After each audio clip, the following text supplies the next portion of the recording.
ఇలా పులిహార బజ్జీ ఎవరైనా తింటారా లేదా కామెంట్ చేయండి. ఉంది. ఏం చేసావు ఈ పూట? పులిహార చేసాము. ఆ కూరగాయలు ఏం అర్థం కాక అందుకని బజ్జీ చేస్తున్నా. పులిహార పులిహార చేసా. పులిహార పెరుగు చట్నీ.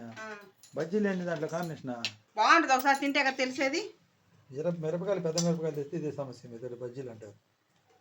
అమ్మా నాకు ఆకలి దంచేస్తుంది కానీ ముందు ఆ పులిహార పెట్టు. ఆగు ఒక 2 నిమిషాలు అయితే బజ్జీలు వేసి పెడతా. సూపర్ గా ఉంటాయి. లైవ్ షాప్ కూడా లైవ్ పెట్టారికి లైవ్ ఆపిన ఇవాళ ఫస్ట్ సారి 4800 మంది చూశారు. 97 మంది చూశారు. ఇదే నా లైవ్ లో రికార్డు. మానిటేషన్ అయిన తర్వాత వచ్చింది. మానిటేషన్ ముందు ఇలా వచ్చిన చాలా సంతోషపడేవాడు నేను. అదే కదా ఎప్పుడు అవసరం ఉన్నప్పుడు ఏది రాదు, అవసరం లేనప్పుడు ఏదైనా మనకు వచ్చేది. ఇలా కలుపుకోవాలి బజ్జీల పిండి అయితే. వాము, పసుపు, కారం, ఉప్పు, వాము అంతే. ఉప్పు వేసి సరిపోయిన ఇట్లా కలుపుకోవాలి.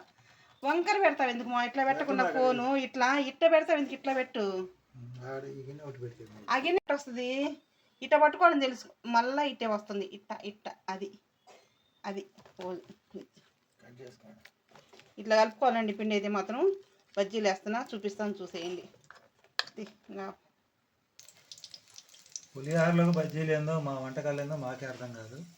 ఎవరైనా తింటారండి ఇలా పులిహార బజ్జీ కాంబినేషను? బొరుగులకు దాని లేక బజ్జీలు తింటారు, అది కామను, అందరు చేసే పని. పులిహారలో బజ్జీలు మొట్టమొదటిసారిగా మా ఇంట్లోనే చూస్తున్నాయి, ఇలా తింటాం. చూశారు కదండి పులిహార. నాకైతే ఆకలి దంచేస్తుంది.